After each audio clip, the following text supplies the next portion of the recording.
it's a real pleasure to have you on the show today, and of course a Track of the Month winner with Now That We're Falling. Can I ask you first of all how you came to us, how you found out about Fame Games? Just looked it up online, actually. And do you feel that it's been useful to you? Yeah, they've got the Hollywood Music Awards, just found out, and we're doing a show next month at the Mint. We already got it scheduled, thanks to you guys. Hey, congratulations. Well That's done, great Will. news. Showcase at the Mint, we get a good chance to play live with some LA friends, sell some CDs, and get down, man. Just throw down live, man, and just kill it. Now, we know that your father, obviously very famous, Bill Champlin, with Chicago. Do you ever actually perform live together? Never have. Do you wish you could? Yeah, absolutely. I mean, I'd like to get him on stage with me or something, playing guitar or something, or doing something. Will, how much do you think your own music is influenced by, let's say, Chicago, and obviously the connections that your father had with Chicago? Man, David Foster is one of my biggest influences, but I think my musical sense is a lot stronger. Will, can you tell me a little bit about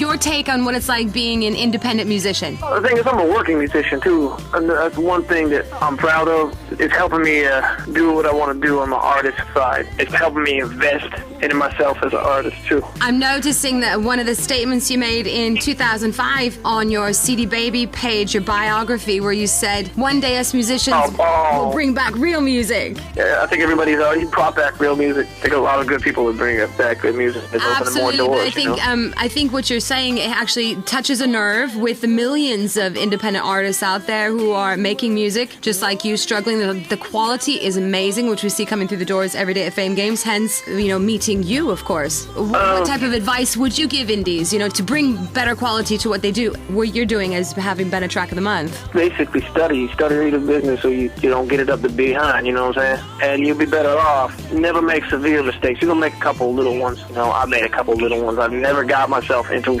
such a huge hole that, it's like a handcuff for life, like a life sentence into some kind of paperwork. Who would you say has supported you the most with what you're doing? Somebody that you just couldn't live without? The whole community, musician community here, is basically open their arms to me. Talking is basically helping, too, sometimes. I mean, when you spread the word, it's, just gets to the next person and just spreads. I want to dig a little deeper. I want our listeners of Fame Games to understand you more on a human level, and not just the accomplished Track of the Month winner that you are. What would you say would be that defining moment, a sacrifice that really hurt, and you knew you had to make a choice that would better your career? I had to cut some ties. For example, I took a publishing deal about 2 years ago out of LA. I gave them more songs than they needed to have. And no, Now That We're Falling is definitely not one of them. Hallelujah. Or Time Bomb is not even one of them either. So, hallelujah. Let me ask you, Will, where would you like to see yourself and your music, perhaps in a year's time? I'd like to see myself on the road promoting the next project, do enough business to get the tour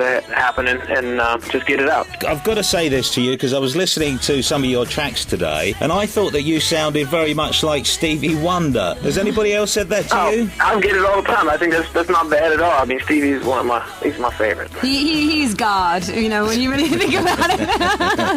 Yeah, everything for him, it's not just superstition. It's more than just superstition that people should listen to. Absolutely. Yeah, Will, just before we let you go, we have this part of the interview where we just fire a few quick-fire questions at you. This is sort of to find out a bit more about yourself. What's your favourite TV programme? If you ever sit down and watch TV, what do you like watching? South Park, man. I love South Park. No worries about that. What about favourite food, Will? I'm half Armenian, so I kind of like Mediterranean food a lot. I like kebabs and all that stuff. I'm a musician, so I gotta love sushi too. So. And one more question just before we let you go. Where would be your favourite destination to go on holiday? I want to go to the UK. I've never been to England. I want to play over there. That's one of my main goals right there. Listen, Will, you have amassed a huge fan base who are following you online and on network radio through Fame Games. Would you like to send any messages out to them, particularly the ladies who maybe take a particular liking to you? Yeah, I want to tell them just I appreciate all their support, and I want to get to know them one by one, and conversate with them. No, I don't mean like that. I'm saying like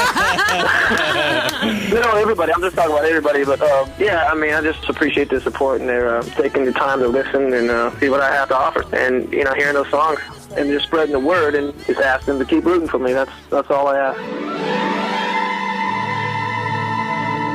The Red carpet.